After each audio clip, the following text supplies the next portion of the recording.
O livro do profeta Ezequiel. No primeiro vídeo, conhecemos Ezequiel, o sacerdote, que está sentado entre os exilados na Babilônia. E é confrontado pela maravilhosa glória da presença do templo de Deus, mas está aparecendo para ele na Babilônia. E então Ezequiel descobre o porquê. É por causa da idolatria e injustiça de Israel que compeliu Deus a abandonar o seu próprio templo. E embora ainda haja esperança para o futuro, o livro passou a desenvolver a mensagem de julgamento divino de Ezequiel. Primeiro através de Israel e depois pelas nações ao redor de Israel. E há um momento chave no capítulo 33. Ezequiel recebe um relato de que o cerco babilônico a Jerusalém terminou, porque a cidade caiu. O templo foi destruído. As palavras sombrias de aviso de Ezequiel se tornaram realidade. O exílio foi a catástrofe mais horrenda que já aconteceu a Israel e levantou grandes questões sobre se Deus estava realmente cansado de Israel. Mas lembre-se, no final do capítulo 11, Deus prometeu que ainda haveria um futuro além do exílio para Israel. E assim, o resto do livro explora a visão de esperança de Ezequiel. Primeiro para Israel, depois para as nações e depois para toda a criação. A esperança para Israel começa com Deus prometendo levantar um novo Davi, um futuro rei messiânico que seria o tipo de líder que Israel precisava, mas que nunca teve. E esse novo Israel, que cairá sob o domínio do rei messiânico, será um povo transformado. Deus lidará com o âmago do problema da rebelião, dando-lhes novos corações. É exatamente como Moisés prometeu no final do livro de Deuteronômio. Deus diz, ele removerá o seu coração duro e irá enviar o seu espírito ao seu povo para lhes dar novos corações de carne que possam amar e obedecer ao seu Deus. E essa ideia se desenvolve na próxima visão estranha. Ezequiel vê um enorme vale cheio de ossos e esqueletos humanos e secos. E Deus diz a ele que é uma imagem, uma metáfora do estado espiritual de Israel. Assim, a sua rebelião contra Deus resultou no exílio e na morte literal de muitas pessoas. Mas também foi uma morte metafórica do seu relacionamento com a aliança. E Deus diz a Israel que o seu espírito está vindo para trazer o seu povo de volta à vida. E assim, esse vento vem e levanta todos os ossos e os enche de respiração e vida. E então a pele cresce sobre os ossos e de repente Ezequiel vê todos esses novos humanos em pé na frente dele. Essa visão relembra a história da criação de seres humanos em Gênesis capítulo 2, onde Deus fez os seres humanos a partir do pó e fôlego de vida.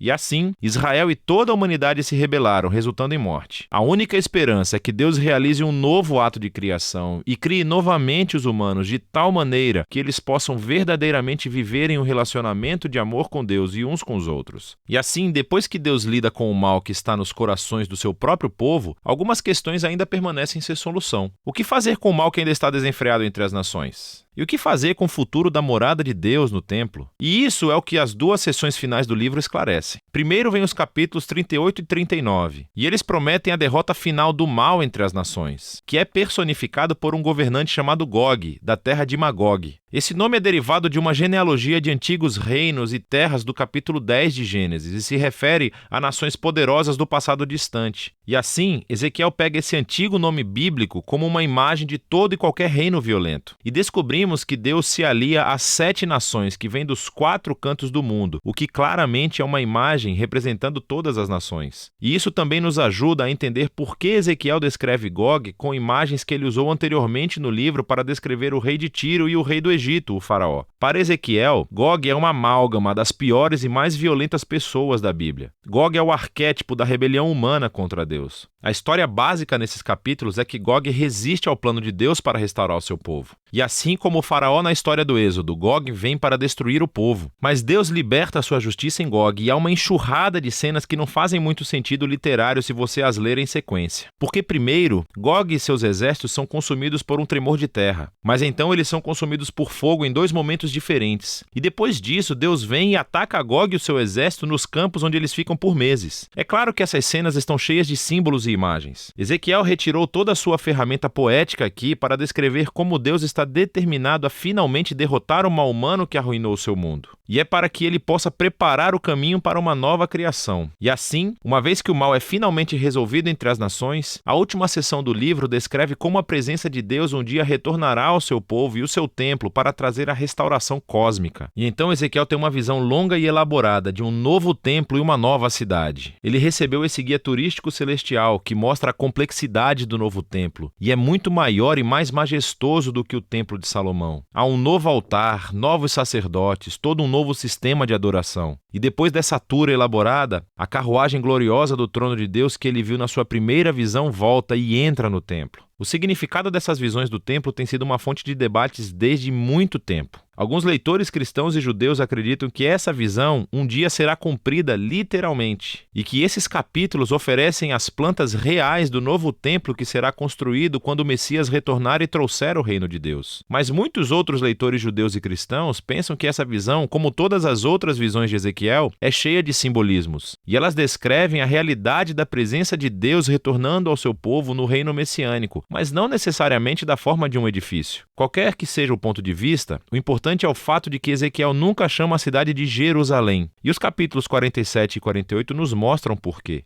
Ezequiel vê esse pequeno riacho derramando do limiar dos degraus do templo e rapidamente se torna em um rio agitado e flui para fora do templo e da cidade, para o deserto, em um dos lugares mais desolados do mundo no planeta Terra, o Vale do Mar Morto. E então esse rio deixa para trás um rastro de árvores e de vida, e o Mar Morto se transforma em um mar vivo com plantas e animais. Todas essas imagens vêm do Jardim do Éden em Gênesis, capítulos 1 e 2. E vemos como a visão de Ezequiel é realmente cósmica. O plano de Deus sempre foi restaurar toda a humanidade e toda a criação de volta à sua presença, o que dá vida. E assim, o livro termina com o nome dessa cidade-jardim. O Senhor está ali. E assim as visões de Ezequiel chegam ao fim, cheias de esperança, por um futuro novo. Novos seres humanos vivendo em um mundo novo, animado pelo Espírito de Deus que dá vida. É um mundo permeado pelo amor e pela justiça de Deus. E é disso que se trata o livro de Ezequiel.